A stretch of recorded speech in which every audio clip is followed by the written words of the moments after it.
Have you ever paused and wondered what kind of adults your children will become one day?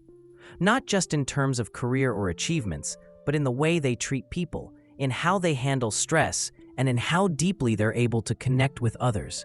At the heart of all of this is something we often don't talk about enough: emotional intelligence. It's not just about being smart or getting good grades. Emotional intelligence is about recognizing and managing feelings, both your own and those of others. And here's the truth: kids who grow up with strong emotional intelligence often turn into adults who are confident, empathetic, resilient, and capable of building healthy relationships. But here's the challenge: emotional intelligence doesn't just happen on its own. It's something children learn, slowly, day by day, often in the quiet moments when no one's paying much attention. As parents, caregivers, or even teachers, we are constantly shaping the emotional world of our children, sometimes without even realizing it. So today, let's sit together, heart to heart, and explore 8 powerful ways to raise emotionally intelligent kids. These are not quick fixes or one-time lessons, but practices that, over time, leave a deep and lasting mark on your child's inner life. The first way is to teach your child to name their feelings. Think about how many adults struggle to say, "I feel anxious," or "I feel disappointed," and instead they just shut down or lash out. That begins in childhood. When a child spills juice and starts crying, instead of just saying, "Stop crying, it's nothing," you can gently help them label the feeling. You're sad because your juice fell, and that's frustrating. Over time, this builds a rich emotional vocabulary. It tells the child, your feelings are real, and they have names. And when a child can name what they're feeling, they begin to regulate it instead of being controlled by it.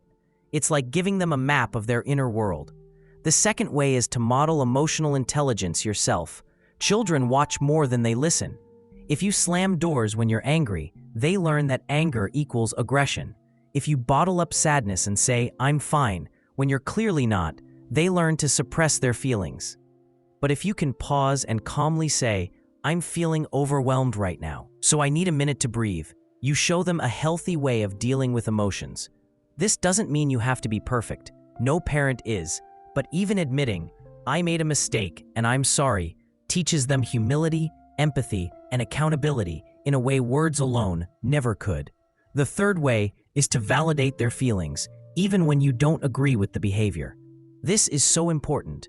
A child who throws a tantrum because you said no to candy isn't wrong for feeling upset, even though the candy isn't necessary. When you say, "I understand you're disappointed because you wanted candy, but right now it's not time for sweets," you separate the emotion from the behavior.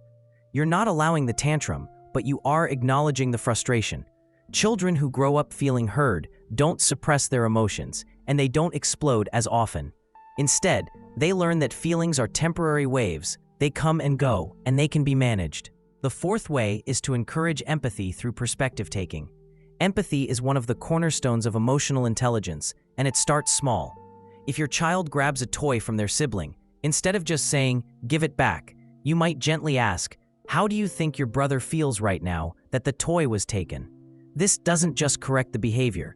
It plants the seed of awareness that other people have feelings too. Over time, this simple exercise of seeing the world through another's eyes builds compassion, kindness, and social intelligence, qualities that will guide your child through friendships, relationships, and even careers.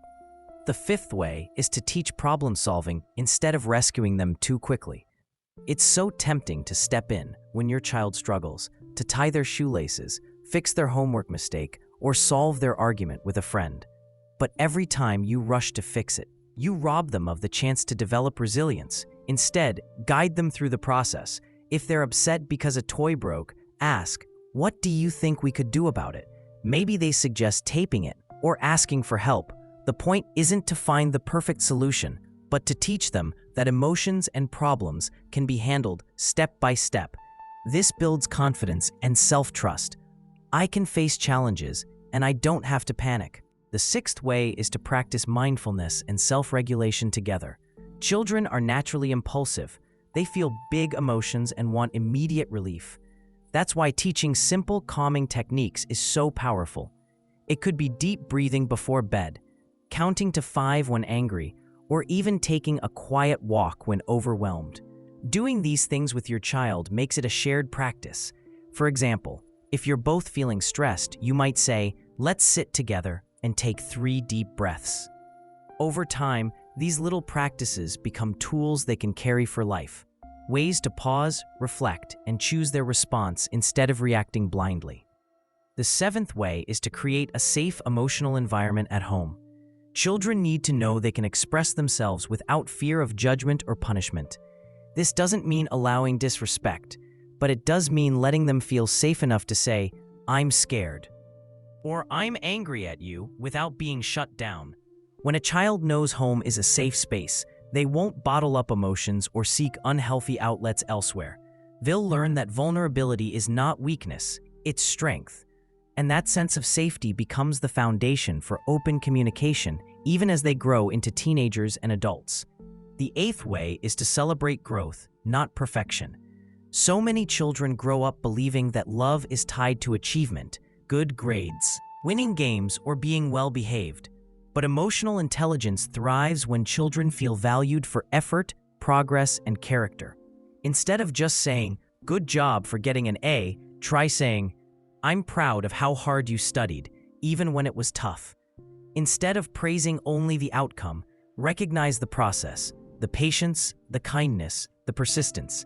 This builds self-worth that isn't fragile because it doesn't depend on external validation. It grows from within. When you think about it, raising emotionally intelligent kids isn't just about them. It's also about us, about healing our own emotional habits, about breaking patterns we might have inherited, and about choosing to be more intentional in the way we connect. It's not always easy. Some days we'll get it wrong, but even in those moments, there's an opportunity to admit, to reflect, and to try again. Imagine what the world would look like if more children grew up feeling understood, valued, and capable of understanding others.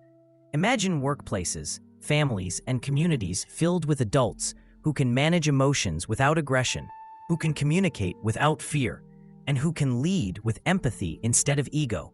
That world begins at home, with small daily choices we make as parents, guardians, or mentors. So as you leave this video, I want you to hold on to this. You don't need to be perfect to raise emotionally intelligent kids. You just need to be present, open, and willing to grow alongside them. Every conversation, every hug, every patient moment, it all matters more than you realize. If you found this video helpful, I'd love for you to like it, share it with another parent or friend who might need encouragement, and subscribe to the channel so we can keep learning together. This community is about supporting one another as we raise the next generation with more love, empathy, and wisdom. And here's one last thought I'll leave you with. Raising emotionally intelligent kids is not just about shaping their hearts. It's about shaping a future where love, kindness, and understanding ripple far beyond your home. And that truly is one of the greatest legacies any of us can leave behind.